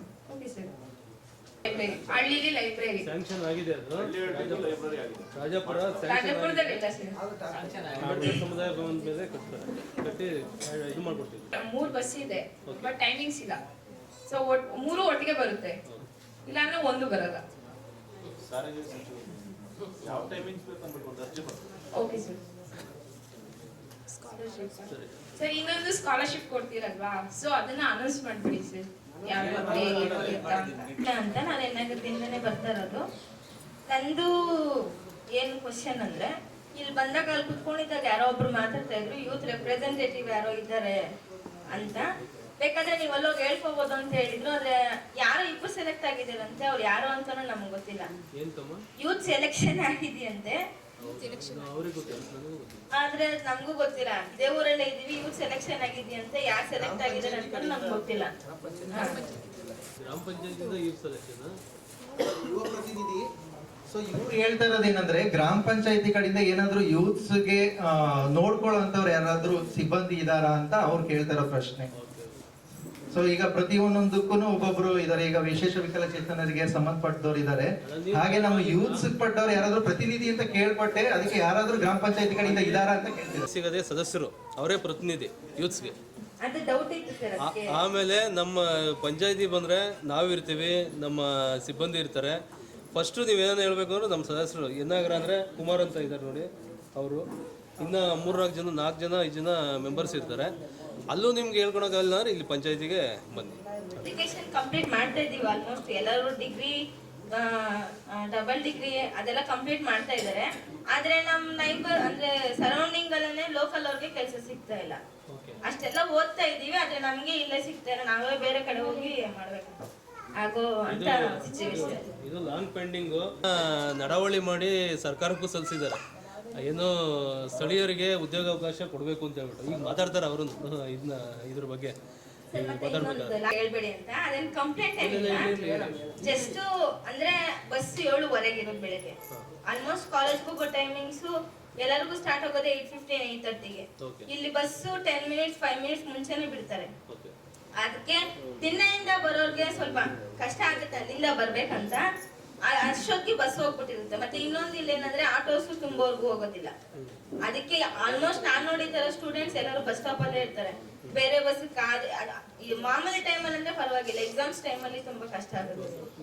ಬಸ್ಸಿನ ಸೌಕರ್ಯದ ಒಂದು ವ್ಯವಸ್ಥೆ ಮಾಡಬೇಕು. ಸೌಕರ್ಯ ಇದೆ, ಅಂದ್ರೆ ಟೈಮಿಂಗ್ಸು ಇಲ್ಲ. ಪ್ರಸವದ ಸದಸ್ಯರೇ. ನನ್ನ ಹೆಸರು ಸ್ವಾತಿ, ಫಸ್ಟ್ ಇಯರ್ BBA ಮಾಡ್ತಾ ಇದ್ದೀನಿ. ನಾನು ಇದುವರೆಗೂ ಎಲ್ಲದರಲ್ಲೂ ಫಸ್ಟ್ ಕ್ಲಾಸ್, PU-ದಲ್ಲೂ ಫಸ್ಟ್ ಕ್ಲಾಸ್, 10th-ಅಲ್ಲೂ ಫಸ್ಟ್ ಕ್ಲಾಸ್. ನೀವು ಅನೌನ್ಸ್ ಮಾಡ್ತಿದ್ದೀರಿ ಅಂದ್ರೆ ಏನ್ ಅನೌನ್ಸ್ ಮಾಡ್ತಿದ್ದೀರಾ ಅಂತ ಗೊತ್ತಾಗ್ತಿಲ್ಲ. ಈ ವರ್ಷದ ಮಾಡಿಲ್ಲ. 10th ಯಾವಾಗ ಮುಗಿಸ್ತಮ್ಮ? ನಾನು 2022. 22ದ ಪರ್ಸೆಂಟೇಜ್ ಎಷ್ಟಿತ್ತಮ್ಮ? ನಂದು 72. 80% ಮೇಲೆ ಕನ್ಸಿಡರ್ ಮಾಡ್ತೀವಿ ಇಲ್ಲಿ. ಆಯ್ತು. PUC ಎಷ್ಟಿತ್ತಮ್ಮ? PUC 65. 65. ಈಗ PUC ಯಾವಾಗ ಮುಗಿದಿರೋದು? PUC ರೀಸೆಂಟ್ ಮುಗಿದ್ರೆ ಇವಾಗ ಫಸ್ಟ್ ಇಯರ್ BBA ಮಾಡ್ತಾ ಇದ್ದೀನಿ. ರೀಸೆಂಟ್ ಆಗಿ ಮುಗಿದಿದ್ಯಾ? 23-24 ಅಲ್ಲಿ ಪಾಸ್ ಔಟ್ ಅಲ್ವಾ? ಏನಾಗ್ರನಾ? ಹೊಸಳ್ಳಿನ? ಅಂಡ್ ಪ್ರತಿ ವರ್ಷ ಬರ್ತಾರೆ, ವೋಟ್ ರೆಡಿ ಮಾಡಿಸಿದ್ರ ಅಂತ ಕೇಳ್ತಾರೆ. ಯಾರಾದ್ರೂ ಒಬ್ರು ಬಂದು ನಾ ಕಾಲೇಜ್ಗಳಾಗ್ಲಿ ಸ್ಕೂಲ್ಗಳಾಗ್ಲಿ ನಿಮ್ಗೆ ಏನ್ ಪ್ರಾಬ್ಲಮ್ ಇದೆ, ನಿಮ್ ಬುಕ್ಸ್ ಫೆಸಿಲಿಟಿ ಸಿಗ್ತಾ ಇದೆಯಾ, ಅಥವಾ ನಿಮ್ಗೆ ಏನಾದ್ರೂ ಸಮಸ್ಯೆ ಇದೆಯಾ, ನಿಮ್ಗೆ ಬರೋಕ್ ಆಗ್ತಿದ್ಯಾ, ಯಾರು ಏನು ಕೇಳಲ್ಲ. ಕಾಲೇಜಿಗೆ ಬರ್ತಾರೆ, ಪ್ರತಿ ವರ್ಷ ವೋಟ್ ರೆಡಿ ಮಾಡಿಸಿದೀರಾ, ಎಷ್ಟು ಏಜು, ಇದನ್ನ ಮಾತ್ರ ಕಂಪಲ್ಸರಿ ಕೇಳ್ತಾರೆ. ನಿಮ್ಗೆ ಏನೇನು ಸೌಲಭ್ಯ ಸಿಗ್ತಾ ಇದೆ, ನಿಮ್ಗೆ ಕಾಲೇಜ್ಗಳು ಸರಿಯಾಗಿ ಕ್ಲಾಸ್ ಮಾಡ್ತಿದಾರಾ, ಅಥವಾ ಸ್ಕೂಲ್ಗಳೆಲ್ಲ ಕ್ಲಾಸ್ ಮಾಡ್ತಿದಾರಾ, ಕರೆಕ್ಟಾಗಿ ಲೆಕ್ಚರರ್ಸ್ ಸ್ಕೂಲ್ ಟೀಚರ್ಸ್ ಇದ್ದಾರಾ, ಯಾರು ಏನು ಕೇಳಲ್ಲ. ಅಷ್ಟೊಂದು. ಗ್ರಾಮ ಪಂಚಾಯತಿ ಇದು. ನೀವು ಸ್ಕೂಲ್ ಕಾಲೇಜ್ ಇಲ್ಲ ಇರೋದು? ನಂದು ಕಾಲೇಜು ಆನೇಕಲ್ ASB. ಅಂದ್ರೆ ನಮ್ಮ ಲಿಮಿಟ್ಸ್. ಇನ್ನ ಯಾರಿಂದ ನಡ್ಕೊಂಡು ಹೋಗ್ತಾರೆ. ಟೀಚರ್ಸ್ ಪ್ರಾಬ್ಲಮ್ ಏನು ಅಂತ ಅಲ್ಲಿ ಕೇಳಬೇಕು. ನೀವು ಒಂಚೂರು ಕಮ್ಯುನಿಕೇಟ್ ಪ್ರಾಬ್ಲಮ್ಸ್ ಫೇಸ್ ಮಾಡಿದ್ದೀನಿ. ಸ್ಕೂಲ್ ಏನಾದ್ರೂ ದಿನ ನಡ್ಕೊಂಡು ಹೋಗ್ಬೇಕಾದ್ರೆ ನಮ್ಗೆ ತುಂಬಾ ಪ್ರಾಬ್ಲಮ್ ಆಗುತ್ತೆ. ನಾನು ಒಬ್ಳೆ ಅಲ್ಲ, ಎಷ್ಟೊಂದು ಜನ ಕ್ಯಾಲ್ಸ್ನಳ್ಳಿಯಿಂದ ಇರ್ತಾರೆ, ಏನಾಗ್ರ ತಿನ್ನೆಯಿಂದ, ಯಾರಂಡಳ್ಳಿಯಿಂದ ಎಷ್ಟೊಂದು ಜನ ನಡ್ಕೊಂಡ್ ಬರ್ತಾರೆ. ಈಗ ಪ್ರೈವೇಟ್ ಸ್ಕೂಲ್ ಬಂದ್ರೆ ವ್ಯಾನ್ ಅಲ್ಲಿ ಬರ್ತಾರೆ. ಯಾಕೆ ನಮ್ ಗೌರ್ಮೆಂಟ್ ಸ್ಕೂಲ್ಗಳಿಗೆ ವ್ಯಾನ್ ಬೇಡವಾ? ಯಾಕೆ ಅವ್ರು ನಡ್ಕೊಂಡು ಹೋಗೋಷ್ಟು ಅವಶ್ಯಕತೆ ಏನಿದೆ? ಅವ್ರ ತರ ನಾವು ಹೋಗ್ಬೋದಲ್ವಾ? ನಾವು ಅವ್ರ ತರ ವ್ಯಾನಲ್ಲಿ ಹೋಗ್ಬೇಕು ಅಲ್ವಾ? ನಾನು ಗೌರ್ಮೆಂಟ್ ಸ್ಕೂಲಲ್ಲೇ ಹೋದ್ರು, ನಾನು ಬಡವ್ರ ಮನೆಯಲ್ಲ ಹುಟ್ಟಿ, ನಾನು ಅಲ್ಲಿ ಇದೇ ಸ್ಕೂಲಲ್ಲೇ ಓದಿರೋದು. ನಾನು ಇದೇ ಸ್ಕೂಲಲ್ಲೇ ಓದಿ, ಯಜ್ಞಾತ್ರ ಸ್ಕೂಲಲ್ಲೇ ಓದಿ ಬಂದಿರೋದು. ಈಗಿನ ಪ್ರಜೆಗಳ ಮುಂದಿನ ಪೀಳಿಗೆಗೆ ನಮ್ಮ ನಾಡನ್ನ ಕಾಪಾಡೋದು ಇದೆ ಹೇಳಕ್ಕಾಗಲ್ಲ. ಇಲ್ಲಿ ಓದಿರೋರೆ ಮುಂದೆ ನಾಳೆ ಇದೇ ಸ್ಕೂಲ್ ಟೀಚರ್ ಆಗಿ ಬರ್ಬೋದು.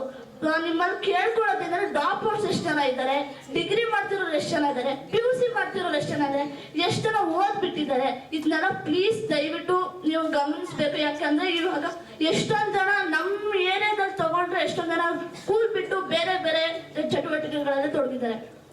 ನಾನು ನೋಡಿರೋ ಪ್ರಕಾರ. ಸೊ ಅಂತವ್ರನ್ನೆಲ್ಲ ಪಟ್ಟಿ ಮಾಡಿ ನೀವು ಅವ್ರನ್ನ ಒಳ್ಳೆ ದಾರಿಗೆ ತಂದ್ರೆ ಮುಂದೆ ಅವರು ನಮ್ಮ ನಾಡನ್ನ ಕಾಪಾಡುತ್ತಾರೆ.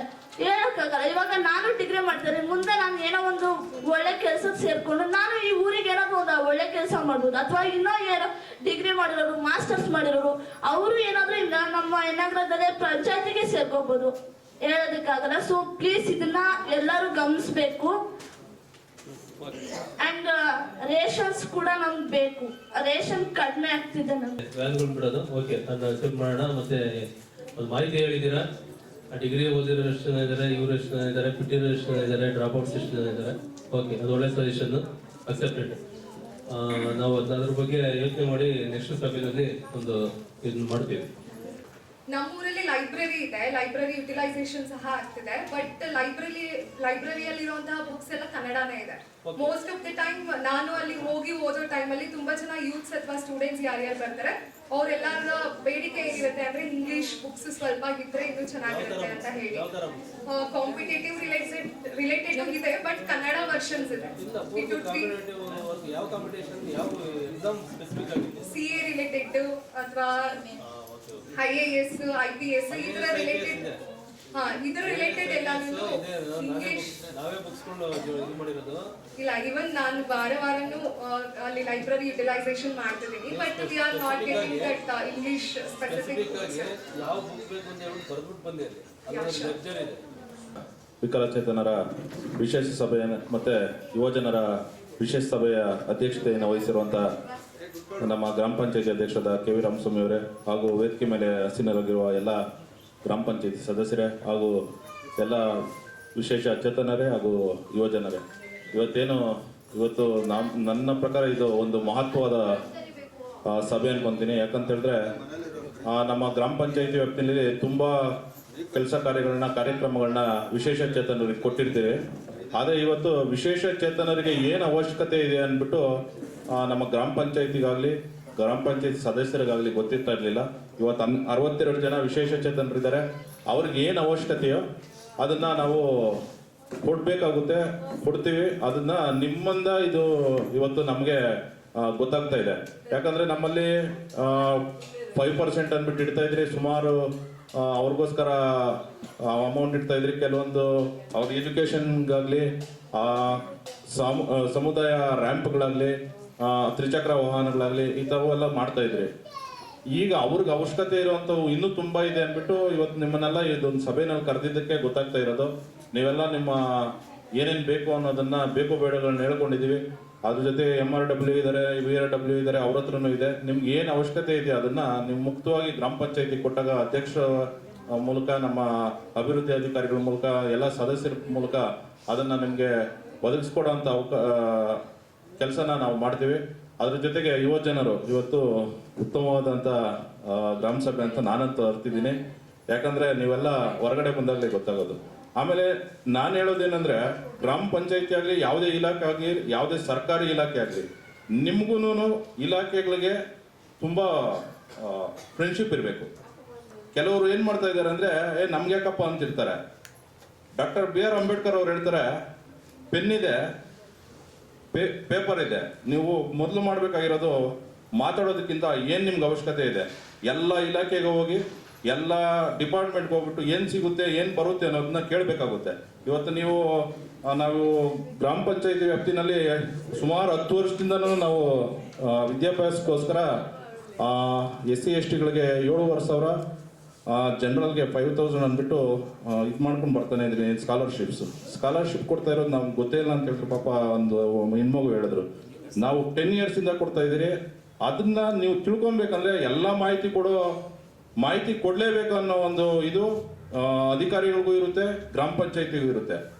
ಏನು ಸಿಗ್ತಾ ಇದೆ, ಏನು ಸಿಗ್ತಾ ಇಲ್ಲ ಅನ್ನೋದನ್ನ ಒಬ್ಬರು ಕೇಳ್ಕೊಂಡು 10 ಜನಕ್ಕೆ ಹಂಚುವಂಥ ಶಕ್ತಿ ನಿಮ್ಮಲ್ಲಿ ಇರುತ್ತೆ. ಅದನ್ನ ನೀವು ಇನ್ನೂ ಇಂಪ್ರೂವ್ಮೆಂಟ್ಸ್ ಮಾಡಿಕೊಂಡು ಏನು ಬೇಕಾದರೂ ಕೇಳಿ. ಅದನ್ನ ಕೊಡೋವಂಥ ಅಧಿಕಾರ, ಕೇಳೋ ಅಧಿಕಾರ ನಿಮ್ಗಿರ್ಬೇಕು, ಕೊಡೋ ಅಧಿಕಾರ ಅವ್ರಿಗಿರುತ್ತೆ. ನೀವು ತಗೋಬೇಕು ಅದನ್ನೆಲ್ಲ. ಆಮೇಲೆ ಕೆಲವೊಂದು ಸಮಸ್ಯೆಗಳು ಹೇಳ್ಕೊಂಡಿದ್ದೀರಾ, ಅದನ್ನೆಲ್ಲ ಮಾಡಿಕೊಡುವಂಥ ಅಧ್ಯಕ್ಷರು ನಮ್ಮಲ್ಲಿದ್ದಾರೆ. ನಾವೆಲ್ಲ ನಿಮ್ಮ ಜೊತೆಗಿರ್ತೀವಿ. ಎಜುಕೇಷನ್ ವಿಚಾರದಲ್ಲಿ ನಾವು ಯಾವತ್ತೂ ಮುಂದೆ. ಯನ್ನಾಗರ ಗ್ರಾಮ ಪಂಚಾಯತಿ ಸ್ಪರ್ಧಾತ್ಮಕ ಪರೀಕ್ಷೆಗಳಿಗಾಗಲಿ, ಸ್ಕಾಲರ್ಶಿಪ್ಗಳಾಗಲಿ, ಲ್ಯಾಪ್ಟಾಪ್ ಆಗಲಿ, ಇವತ್ತು ಬೆಂಗಳೂರು ನಗರ ಜಿಲ್ಲೆ ಅಲ್ಲ, ಕರ್ನಾಟಕನೇ ನಮ್ಮ ಕಡೆ ನೋಡುತ್ತೆ. ಯಾಕಂದರೆ 1 ಸರಿ ಕೊಟ್ಟಿಲ್ಲ, 2 ಸರಿ ಕೊಟ್ಟಿಲ್ಲ, ವರ್ಷನೂ ನಮ್ಮಲ್ಲಿ ಎಷ್ಟು ಆಗುತ್ತೋ ಶಿಕ್ಷಣಕ್ಕೆ, ಆರೋಗ್ಯಕ್ಕೆ, ಬಡತನ ರೇಖೆಗೆ ಅವ್ರನ್ನೆಲ್ಲ ಮುಂದಕ್ಕೆ ತರಬೇಕಾಗಿರೋದೇ ಯನ್ನಾಗರ ಗ್ರಾಮ ಪಂಚಾಯತಿಯ ಆದ್ಯ ಕರ್ತವ್ಯ ಅಂದ್ಬಿಟ್ಟು ಇವತ್ತು ಕೆಲಸ ಮಾಡ್ತಾ ಇರುವಂಥ ಸದಸ್ಯರುಗಳು ನಮ್ಮಲ್ಲಿದ್ದಾರೆ. ಮೊದಲನೇದಾಗಿ ನಾವು ಯಾವುದೋ ಕಾಮಗಾರಿ ಮಾಡಿದ್ರೆ ಡೆವಲಪ್ಮೆಂಟ್ ಆಗುತ್ತೆ ಅಲ್ಲ. ಯುವ ಜನತೆ ಆಗಲಿ, ಶಿಕ್ಷಣ ಆಗಲಿ, ಆರೋಗ್ಯ ಆಗಲಿ, ಎಲ್ಲಿ ಸುಧಾರಿಸುತ್ತೋ ಆ ಗ್ರಾಮ ಪಂಚಾಯತಿ ಮುಂದೆ ಬರುತ್ತೆ ಅಂತ ತಿಳ್ಕೊಂಡು ನಾವು ಕೆಲಸ ಮಾಡ್ತಾ ಇರ್ತೀವಿ. ಅದರಲ್ಲಿ ನಿಮಗೆಲ್ಲ ಆದ್ಯತೆ ಕೊಡ್ತೀವಿ. ಮುಂದಿನ ದಿನಗಳಲ್ಲಿ ನೀವು ಬಂದ್ಬಿಟ್ಟು ನಮ್ಗೇನು ಸಿಗ್ತಾ ಇದೆ ಅಂದ್ಬಿಟ್ಟು ನಿಮಗೆ ಗೊತ್ತಾಗ್ತಿದ್ದಂಗೆ ಇರಬಾರ್ದು. ಕೇಳಿಕೊಂಡು ಇನ್ನು 10 ಜನ ಕೇಳೋಂಗೆ ನೀವು ಧೈರ್ಯ ಮಾಡಬೇಕು ಅಂದ್ಬಿಟ್ಟು ನಿಮ್ಮಲ್ಲಿ ಕೇಳ್ಕೊಳ್ತಾ ನೀವು ಏನೇ ಕೇಳಿದ್ರು ದಯವಿಟ್ಟು ಸರ್ ಅವ್ರಿಗೇನು ಮಾಹಿತಿಗಳು ಬೇಕೋ ಅವ್ರನ್ನೆಲ್ಲ ಕೊಡಿ. ಅದ್ರ ಜೊತೆಗೆ ನಮ್ಮಲ್ಲಿ ಏನೇನು ಮಾಹಿತಿ, ನಾವು ಲಾಸ್ಟ್ ಟೈಮ್ ಪಾಂಪ್ಲೆಟು ಓಡಿಸಿದ್ದೀರಿ. 3 ವರ್ಷದಿಂದನೂ ಪಾಂಪ್ಲೆಟ್ ಕೊಡ್ತಾನೆ ಇರ್ತೀರಿ ನಮ್ಮಲ್ಲಿ ಏನೇನು ಸಿಗುತ್ತೆ ಅಂದ್ಬಿಟ್ಟು. ಒಂದು ಆ್ಯಕ್ಷನ್ ಪ್ಲಾನ್ ಅಂತ ಹೇಳಿದ್ರೆ ಈ ಸರಿ 1200 ಜನ ನಾವು ಸೆಲೆಕ್ಟ್ ಮಾಡಿದ್ದೀವಿ. ಅದು ಸ್ಕಾಲರ್ಶಿಪ್ ಆಗಲಿ, ಲ್ಯಾಪ್ಟಾಪ್ಸ್ ಆಗಲಿ, ವಿಶೇಷ ಚೇತನರಾಗಲಿ ಏನೇನು ಸಿಗುತ್ತೋ 1200 ಜನನ ಒಂದು ಆ್ಯಕ್ಷನ್ ಪ್ಲಾನಲ್ಲಿ ನಾವು 1 ವರ್ಷಕ್ಕೆ ವರ್ಷಲ್ಲೂ ಈ ಥರ ಇಟ್ಕೊಂಡು ಹೋಗ್ತಾ ಇರ್ತೀವಿ. ನಿಮ್ಮ ಅವಶ್ಯಕತೆ ಏನಿದೆಯೋ ಅದನ್ನು ಹೇಳಿದಾಗ ನಮ್ಮ ಕೈಯಲ್ಲಿ ಆಗೋದ್ರ ಮಟ್ಟಿಗೆ ಮಾಡ್ತೀವಿ. ಆಗ್ತಿದ್ದಾಗ ಆ ಇಲಾಖೆವಾರು ಒಂದು ಅರ್ಜಿ ಕೊಡೋಣ. ಸರ್ಕಾರಗಳಿದೆ, ಸರ್ಕಾರದ ಮಟ್ಟಕ್ಕೆ ನಾವು ಹೋರಾಟ ಮಾಡಿ ನಿಮಗೆ ತಂದುಕೊಡೋವಂಥ ಕೆಲಸ ನಾವು ಮಾಡ್ತೀವಿ. ಅಧ್ಯಕ್ಷರು ಇದ್ದಾರೆ, ಅವರು 4 ಸರಿ ಗೆದ್ದಿರೋಂಥವ್ರು. ನಮ್ಮ PDO ಸಾಹೇಬರು ಈ ಕರ್ನಾಟಕದಲ್ಲೇ ಉತ್ತಮ PDO ಅವರು. ಯಾವುದೇ ಕೆಲಸಗಳು ಸರ್ಕಾರದ ಮಟ್ಟದಲ್ಲಿ ಆಗೈತಂದರೆ ಅದರಲ್ಲಿ ಅವರು ಒಬ್ರು ಇರ್ತಾರೆ. ಇಂಥ ಗ್ರಾಮ ಪಂಚಾಯತಿನಲ್ಲಿ ನೀವೆಲ್ಲ ಇದ್ದೀರಾ, ಇದನ್ನ ಬಳಸ್ಕೋಬೇಕಂದ್ಬಿಟ್ಟು ನಿಮ್ಮಲ್ಲಿ ಕೇಳ್ತಾ ಯೋಜನೆ ಮತದಾರರ ಪ್ರತಿಜ್ಞಾ ವಿಧಿ ಪ್ರಜಾಪ್ರಭುತ್ವದಲ್ಲಿ ದೃಢ ವಿಶ್ವಾಸವುಳ್ಳ ಭಾರತದ ಪೌರರಾದ ನಾವು ನಮ್ಮ ದೇಶದ ಪ್ರಜಾಸತ್ತಾತ್ಮಕ ಸಂಪ್ರದಾಯಗಳು ಮತ್ತು ಮುಕ್ತ, ನ್ಯಾಯಸಮ್ಮತ ಮತ್ತು ಶಾಂತಿಯುತ ಚುನಾವಣೆಗಳ ಘನತೆಯನ್ನು ಎತ್ತಿ ಹಿಡಿಯುತ್ತೇವೆಂದು ಮತ್ತು ಪ್ರತಿಯೊಂದು ಚುನಾವಣೆಯಲ್ಲಿ ನಿರ್ಭೀತರಾಗಿ ಮತ್ತು ಧರ್ಮ, ಜನಾಂಗ, ಜಾತಿ, ಮತ, ಭಾಷೆ ಅಥವಾ ಯಾವುದೇ ಪ್ರೇರೇಪಣೆಗಳ ದಾಕ್ಷಿಣ್ಯಗಳಿಂದ ಪ್ರಭಾವಿತರಾಗದೆ ಮತ ಚಲಾಯಿಸುತ್ತೇವೆಂದು ಈ ಮೂಲಕ ಪ್ರತಿಜ್ಞೆ ಸ್ವೀಕರಿಸುತ್ತೇವೆ. ವಿಶೇಷ ಚೇತನ ಸಮಗ್ರ ಬೋಧನೆಯನ್ನು ಆಗಮಿಸತಕ್ಕಂಥ ನನ್ನ ಆತ್ಮೀಯ ಸ್ನೇಹಿತರಾದಂಥ ಕಿರಣ್ ಕುಮಾರ್ ಅವರೇ ಹಾಗೂ ಎಲ್ಲ ಗ್ರಾಮ ಪಂಚಾಯತಿ ಸದಸ್ಯರುಗಳೇ ಹಾಗೂ MRDW ಅವರೇ, MRDW ಅವರೇ ಹಾಗೂ ವಿಕಲಚೇತನರೇ ಹಾಗೂ ಯುವಜನರೇ ಹಾಗೂ ನಮ್ಮ ಪಂಚಾಯತಿ ಅಭಿವೃದ್ಧಿಕಾರಿಗಳೇ ಹಾಗೂ ನಮ್ಮ ಸಿದ್ದರಾಜರವರು ಬಂದಿದ್ದಾರೆ. ಮೊನ್ನೆ ಬಂದಿದ್ದರು. ಅವರು ಈ ಥರ ಯುವಜನಿಗೆ ನಾಟಕ ಮತ್ತು ಕಲೆ ಮತ್ತು ಕ್ರೀಡೆಗಳಿಗೆ ನಮಗೆ ಸಹಾಯ ಮಾಡಬೇಕು, ನಿಮ್ಮ ಸಹಾಯ ಇರಬೇಕು ಅಂದರು. ಆಯ್ತು ಸರ್, ಗ್ರಾಮ ಸಭೆ ಮಾಡ್ತೀವಿ, ಆದಮೇಲೆ ಮೀಟಿಂಗ್ ಇದೆ ಇವತ್ತು, ಅದರಲ್ಲಿ ನಾವು ಹೇಳ್ತೀವಿ ಅಂತ ಮಾತಾಡ್ದು. ಅಂದರೆ ಅವರು ಎಲ್ಲ ನಿಮ್ಮ ಯುವಜನರು ಎಲ್ಲ ಕರೆಕ್ಟಾಗಿ ಕೇಳಿದರೆ ಅದರಲ್ಲಿ ನಮ್ಮ ಕೈಯಲ್ಲಿ ಏನಾದರೂ ಸಹಾಯ ನಾವು ಮಾಡ್ತೀವಿ. ನೀವು ನಮ್ಮ ಜೊತೆಯಲ್ಲಿ ಹೊಂದಾಣಿಕೆ ಇರ್ರಿ, ಬೇರೆ ನಾವು ಭೇದ ಭಾವ ಮಾಡೋದಿಲ್ಲ. ಮತ್ತು ಅಂಗವಿಕಲರ ಚೇತನ ಇದಕ್ಕೆ ಗ್ರಾಮ ಸಭೆ ಅಂಗವಿಕಲರ ಮೊದಲನೇ ಗ್ರಾಮ ಸಭೆಗೆ ಬಂದಿರತಕ್ಕಂಥ ಎಲ್ಲ ಅಂಗವಿಕಲರ ಚೇತನರು ಒಂದೊಂದು ಕ್ವಶನ್ನು ಕೇಳಿದ್ದಾರೆ.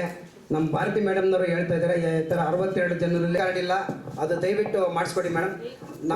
ನಮ್ಮ ಕೈಲಿ ಏನಾಗಿದೆ ನಾವು ಸಹಾಯ ಮಾಡ್ತೀವಿ. ಆಮೇಲೆ ಈಗ ಹೇಳಿದ್ರು ಯರಂಡಹಳ್ಳಿಯಿಂದ ಅವರಿಗೆ ಕಿವಿದು ಮಿಷಿನ್ ಇಲ್ಲ ಅಂತ, ಅದು ಎಕ್ಸ್ಪೈರ್ಡ್ ಆಗ್ಬಿಟ್ಟಿದೆ ಅಂತ.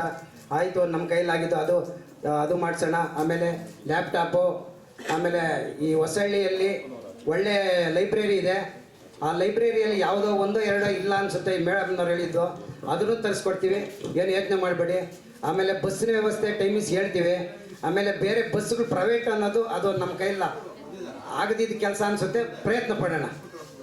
ಆಮೇಲೆ ಇನ್ನು ಬೇರೆ ಏನೇನು ಇದೆ ಎಲ್ಲನೂ ನಮ್ಮ ಭಾರತಿ ಮೇಡಮ್ನವ್ರಿಗೆ ಹೇಳ್ರಿ, ನಾವು ಅವರು ಏನು ಹೇಳಿದ್ದಾರೆ ನಾವು ಎಲ್ಲನೂ ನಾವು ಕೊಡೋಕೆ ಸಿದ್ಧರಿದ್ದೀವಿ ಅಂತ.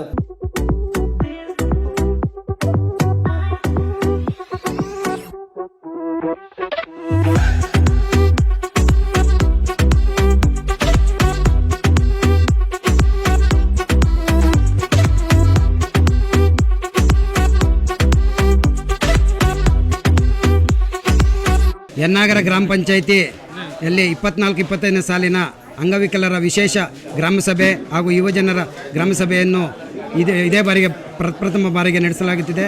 ಈ ಕಾರ್ಯಕ್ರಮಕ್ಕೆ ಆಗಮಿಸಿರ್ತಕ್ಕಂಥ ಸ್ಥಾಯಿ ಸಮಿತಿ ಅಧ್ಯಕ್ಷರಾದಂಥ ಕಿರಣ್ ಕುಮಾರ್ ಅವರೇ ಹಾಗೂ ಯನ್ನಾಗರ ಗ್ರಾಮ ಪಂಚಾಯಿತಿ ಎಲ್ಲ ನನ್ನ ಆತ್ಮೀಯ ಸದಸ್ಯರೇ ಹಾಗೂ ಪಂಚಾಯಿತಿ ಅಭಿವೃದ್ಧಿ ಅಧಿಕಾರಿಗಳೇ ಹಾಗೂ PRW ಹಾಗೂ VRW ಅವರು ಸಂಯೋಜಕರು ಆಗಮಿಸಿದ್ದರು ಹಾಗೂ ಅಂಗವಿಕಲರು ಹಾಗೂ ಯುವಜನರು ಎಲ್ಲ ಈ ಕಾರ್ಯಕ್ರಮಕ್ಕೆ ಭಾಗವಹಿಸಿದ್ದರು. ಅವರ ಪ್ರತಿಯೊಂದು ಕ್ವಶನ್ಗೂ ನಾವು ಏನೇನು ಬೇಕಾಗಿದೆ ಅವೆಲ್ಲ ನಾವು ಕೊಡ್ತೀವಿ ಅಂತ ನಾವು ಆಶ್ವಾಸನೆ ಕೊಟ್ಟಿದ್ದೇವೆ. ನಮಗೆ ಇದುವರೆಗೂ ಗೊತ್ತಿರಲಿಲ್ಲ, ಅಂಗವಿಕಲರಿಗೆ ಕೊಡ್ತಾಯಿದ್ವು 3 ವೀಲರ್ ಆಟೋಗಳು 3 ವರ್ಷದಿಂದ ಕೊಡ್ತಾಯಿದ್ವು. ಅವರಿಗೆ 5% ಮತ್ತು 25% SC/STಗೂ ಎಲ್ಲ ಕೊಡ್ತಾಯಿದ್ವು. ಅವರಿಗೆ ನಮಗೆ ವಿದ್ಯಾರ್ಥಿ ವೇತನ ಕೊಡೋದು ಬರ್ತಾಯಿಲ್ಲ, ಇದಿಲ್ಲ ಅಂತರು ಎಲ್ಲ ಕೊಡ್ತಾಯಿದ್ವು. ಅವರು ಮಿಸ್ಅಂಡರ್ಸ್ಟ್ಯಾಂಡಿಂಗ್ ಮಾಡಿದರೆ ಈ ಸಲ ನಾವು ಅವರಿಗೆಲ್ಲರಿಗೂ ತಲುಪಿಸ್ತೀವಿ ದಯವಿಟ್ಟು ಅಂತ. ಆಮೇಲೆ ಬಸ್ಸಿನ ಸೌಕರ್ಯನೂ ಮಾಡ್ತೀವಿ ಅಂತ ಹೇಳಿದ್ದೀವಿ. ಆಮೇಲೆ ಪ್ರತಿಯೊಂದು ಯನ್ನಾಗರ ಪಂಚಾಯಿತಿಯಲ್ಲಿ ಏನು ಬರ್ತಕ್ಕಂಥ ನಮ್ಮ ಪಂಚಾಯಿತಿಯಲ್ಲಿ ಏನು ಆಗಬೇಕಾಗಿರೋಂಥ ಎಲ್ಲ ಕೆಲಸಗಳು ನಾವು ಅವ್ರಿಗೆ ಮಾಡಿಕೊಡ್ತೀವಿ ಅಂತೇಳಿ ನನ್ನ 2 ಮಾತನ್ನು. ಇಂದು 2024-25 ಸಾಲಿನ ವಿಶೇಷ ಚೇತನರು ಮತ್ತು ಯುವಜನರ ಗ್ರಾಮ ಸಭೆಯನ್ನು ನಮ್ಮ ಗ್ರಾಮ ಪಂಚಾಯಿತಿ ಅಧ್ಯಕ್ಷರಾದ KV ರಾಮಸ್ವಾಮಿರವರ ಅಧ್ಯಕ್ಷತೆಯಲ್ಲಿ ನಡೀತು. ಇವತ್ತು ನಮ್ಮ ಗ್ರಾಮ ಪಂಚಾಯಿತಿಯ ಎಲ್ಲ ಸರ್ವ ಸದಸ್ಯರು ಹಾಗೂ ಪಂಚಾಯಿತಿ ಅಭಿವೃದ್ಧಿ ಅಧಿಕಾರಿಗಳು, ಅದ್ರ ಜೊತೆಗೆ ನಮ್ಮ ಪಂಚಾಯಿತಿ ವ್ಯಾಪ್ತಿನಲ್ಲಿ ವಿಶೇಷ ಚೇತನರು 62 ಜನ ಇದ್ದಾರೆ. ಅವರು ಮತ್ತು ಯುವಜನರು ಎಲ್ಲರೂ ಪಾಲ್ಗೊಂಡಿದ್ದರು. ನಮ್ಮ ಗ್ರಾಮ ಪಂಚಾಯಿತಿಯ ಕ್ರಿಯಾ ಯೋಜನೆಯಲ್ಲಿ 5% ಅಡಿಯಲ್ಲಿ ಸುಮಾರು ವಿಶೇಷ ಚೇತನರಿಗೆ ಸುಮಾರು ಸವಲತ್ತುಗಳನ್ನು ಕೊಟ್ಟಿರ್ತೀವಿ. ಅದರಲ್ಲೂ ಸಹ ಈ ಬಾರಿ ಈ ಮಹತ್ವದಂಥ ಈ ಕಾರ್ಯಕ್ರಮದಲ್ಲಿ ಎಲ್ಲರೂ ಭಾಗಿಯಾಗಿ ಇವತ್ತು ಸುಮಾರು ಅವ್ರಿಗೆ ಬೇಕಾದಂಥ ಸವಲತ್ತುಗಳನ್ನು ಕೇಳಿರ್ತಾರೆ. ಅದನ್ನೆಲ್ಲ ನಮ್ಮ ಗ್ರಾಮ ಪಂಚಾಯಿತಿಯ ಮುಂದಿನ ದಿನಗಳಲ್ಲಿ ಅವ್ರಿಗೆ ಒದಗಿಸ್ಕೊಡ್ತೀವಿ ಅಂತ ಹೇಳ್ತಾ, ಮತ್ತು ಯುವಜನರು ನಮ್ಮ ಪಂಚಾಯಿತಿಯಲ್ಲಿ ಸುಮಾರು ಕೆಲಸ ಕಾರ್ಯಗಳನ್ನ ಯುವ ಜನತೆಗೆ ಕೊಡ್ತಾ ಬಂದಿರ್ತೀವಿ. ಅದರಲ್ಲಿ ವಿದ್ಯಾರ್ಥಿ ವೇತನಗಳಾಗಿರ್ಬೋದು, ಸ್ಪರ್ಧಾತ್ಮಕ ಪರೀಕ್ಷೆಯಲ್ಲಿ ಪಾಲ್ಗೊಳ್ಳುವಂಥ ವಿದ್ಯಾರ್ಥಿಗಳಿಗೆ ವಿದ್ಯಾರ್ಥಿ ವೇತನಗಳು, ಲ್ಯಾಪ್ಟಾಪ್ಗಳು, ಎಲ್ಲ ಕಾರ್ಯಕ್ರಮಗಳನ್ನ ಪಂಚಾಯಿತಿಯಿಂದ ಕೊಡ್ತಾ ಇರ್ತೀವಿ. ಇನ್ನೂ ಕೆಲವೊಂದು ಸಮಸ್ಯೆಗಳನ್ನ ಅವರು ಹಂಚ್ಕೊಂಡಿರ್ತಾರೆ. ಆ ಸಮಸ್ಯೆಗಳನ್ನ ಸಹ ಮುಂದಿನ ದಿನಗಳಲ್ಲಿ ಬಗೆಹರಿಸಿಬಿಟ್ಟು ನಮ್ಮ ಗ್ರಾಮ ಪಂಚಾಯಿತಿ ವ್ಯಾಪ್ತಿನಲ್ಲಿ ಉತ್ತಮವಾದ ಸಮಾಜವನ್ನು ಕಟ್ಟಬೇಕಂದ್ರೆ ಯುವಜನತೆ ಬೇಕು. ಅವರ ಕಾರ್ಯಕ್ರಮಗಳನ್ನೆಲ್ಲ, ಅವರ ಸಮಸ್ಯೆಗಳನ್ನೆಲ್ಲ ಬಗೆಹರಿಸ್ಕೊಡ್ತೀವಿ ಅಂದ್ಬಿಟ್ಟು ನಮ್ಮ ಅಧ್ಯಕ್ಷರು ಮತ್ತು ಎಲ್ಲ ಸರ್ವ ಸದಸ್ಯರುಗಳು ಮತ್ತು ಪಂಚಾಯಿತಿ ಅಭಿವೃದ್ಧಿ ಅಧಿಕಾರಿಗಳ ಮುಖಾಂತರ ನಾವು ಅವರ ಸಮಸ್ಯೆಗಳನ್ನು ಬಗೆಹರಿಸ್ತೀವಿ ಅಂತ ಹೇಳೋಕ್ಕೆ ಇಷ್ಟಪಡ್ತೀವಿ. ಯನ್ನಗರ ಗ್ರಾಮ ಪಂಚಾಯತಿ ವ್ಯಾಪ್ತಿಯಲ್ಲಿ ಇವತ್ತು ವಿಕಲಚೇತನರಿಗೆ ಸಭೆ ಮಾಡಿದ್ವಿ. ಯುವಜನ ಮತ್ತು ವಿಕಲಚೇತನರ ಸಭೆ ಅಂತ ಮಾಡಿ ಇವತ್ತು ನಮ್ಮ ಗ್ರಾಮ ಪಂಚಾಯತಿಯಿಂದ ಏನೇನು ಸಿಗುತ್ತೆ ಅಂತ ಅವ್ರಿಗೆ ಮಾಹಿತಿಗಳು ಇರಲಿಲ್ಲ. ಬಟ್ ಆದರೆ ಇವತ್ತು ಎಲ್ಲರೂ ಸಹ ಅವರು ಮಾಹಿತಿ ತಿಳ್ಕೊಂಡ್ರು, ನಾವು ಮಾಹಿತಿ ತಿಳ್ಕೊಂಡ್ವಿ. ಅವ್ರಿಗೆ ಏನೇನು ಬೇಕಾಗಿತ್ತು, ಏನೇನು ಅವ್ರಿಗೆ ಕುಂದುಕೊರತೆಗಳಿದ್ದು ಇದೆ ಅಂತೇಳಿ ಅವ್ರು ಈ ಸಭೆಯಲ್ಲಿ ಎಲ್ಲ ಹಂಚ್ಕೊಂಡ್ರು ನಮ್ಮ ಜೊತೆ. ಅದಕ್ಕೆ ಎಲ್ಲ ಫುಲ್ಲು ಅವ್ರಿಗೆ ನಾವು ಏನು ಸಿಗಬೇಕು ಎಲ್ಲ ಸಹ ನಮ್ಮ ಗ್ರಾಮ ಪಂಚಾಯತಿ ವತಿಯಿಂದ ಒದಗಿಸ್ಕೊಂಡೆ 10 ವರ್ಷದಿಂದ ಒದಗಿಸ್ಕೊಂಡು ಬರ್ತಾಯಿದ್ದೀವಿ. ಇನ್ನು ಮುಂದೇನೂ ಸಹ ವಿಕಲಚೇತನರಿಗೆ ಎಲ್ಲ ಸಹ ನಮ್ಮ ಪಂಚಾಯತಿ ವತಿಯಿಂದ ಎಲ್ಲ ಸಹಕಾರ ಸಿಗುತ್ತೆ. ಮತ್ತು ಯುವಜನರಿಗೂ ಸಹ ಕಾಲೇಜ್ ಆಗಿರ್ಬೋದು, ಯಾವುದೇ ವಿದ್ಯಾರ್ಥಿಗಳಿಗಾಗಿರ್ಬೋದು, ಎಲ್ಲರಿಗೂ ಸಹ ಪಂಚಾಯತಿ ವತಿಯಿಂದ ಎಲ್ಲ ಸಹ ಯುವಜನರಿಗೆ ಮತ್ತು ವಿಕಲಚೇತನರಿಗೆ ನಮ್ಮ ಪಂಚಾಯತಿ ವತಿಯಿಂದ ಪ್ರತಿಯೊಬ್ಬರಿಗೂ ಸಹ ಸಹಕಾರವಾಗಿ ನಿಲ್ತೀವಿ. ನಮ್ಮ ಗ್ರಾಮ ಪಂಚಾಯತಿ ಎಲ್ಲ ಅಧ್ಯಕ್ಷರು, ಉಪಾಧ್ಯಕ್ಷರು, ಸದಸ್ಯರು ಎಲ್ಲ ಸಹ ಅವ್ರ ಪರವಾಗಿ ನಿಂತ್ಕೊಂಡು ಅವ್ರಿಗೆ ಏನು ಬೇಕೋ ಸಹಕಾರ ನೀಡ್ತೀವಿ ಅಂತೇಳಿ ಮಾತುಗಳು